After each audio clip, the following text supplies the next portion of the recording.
What are interest rates doing? How are they going to affect housing prices? We're going to take a look at some national data coming up next.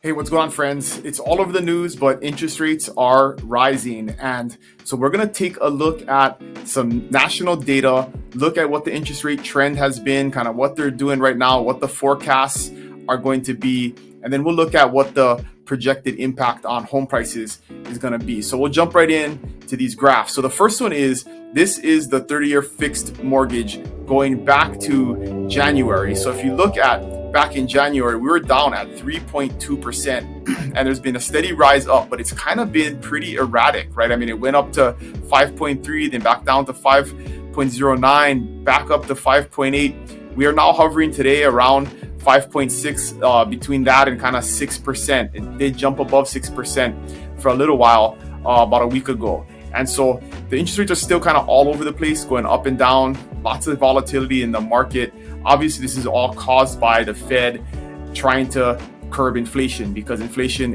has been rampant, and that's the way that you slow the economy down, is to raise interest rates. And so the short story is, there isn't really a clear projection on where they're going to be in the short term, right? Because kind of day to day, they're all over the place. When you talk to mortgage brokers, they're up, they're down. It really depends on what day you're looking at it. And there is no really conclusion in the short term on where we're going to be. But if we look at some projections, right? If these are 5 of the kind of most notable, credible mortgage organizations out there, and if you look at them, they are averaging out. If you look at Q4 of 2022, they're looking at an average of 5.4, 5.3 for Q1 of 23, Q2 of 23 will be 5.2, and Q3 of 23 will be 4.8. So all of the big mortgage forecasters are definitely looking at mortgage rates kind of staying where they're at, kind of in the mid to low 5s, but definitely going down towards the end of 23. So nobody's really looking at a huge increase and a huge spike or a huge drop, but it looks like the new normal may be kind of in that 5% range. And so now we got to look at, okay, what is the effect going to be on housing prices? Because a lot of people are speculating that, hey, this is going to cause a huge crash in the housing market. Prices are going to go down significantly. I should just wait to buy. And so again, we can look at some projections on people that look at the data and know what they're talking about. But for the most part, the projection is appreciation is slowing. It's not depreciating, right? So it may feel like depreciation when you're not getting the same 20+% appreciation year over year. But in this month, it's still a 15% appreciation from a year ago. And so that is going to, in most cases, continue to trend down. We may get back to single digit appreciation.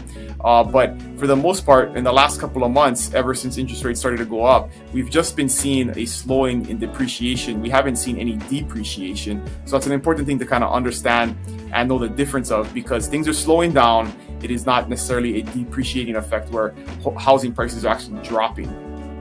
All right, so these are, again, some more forecasts in terms of what experts thought back in January of 22 versus what they think today. And so again, several large mortgage companies in the real estate space. And if you look at when they did their forecasts in January of 22, just earlier this year, right, 10 months ago, these are the forecasts that they were saying in terms of price appreciation for this year. They've now revised those all to be much higher. So they were way less bullish a year ago than they are today. But after 10 months of data, they are forecasting almost double-digit growth across the board in terms of appreciation in all of these different organizations. So nobody believes that housing prices are going to go down. There's going to be any type of depreciation over the remainder of this year or into next year.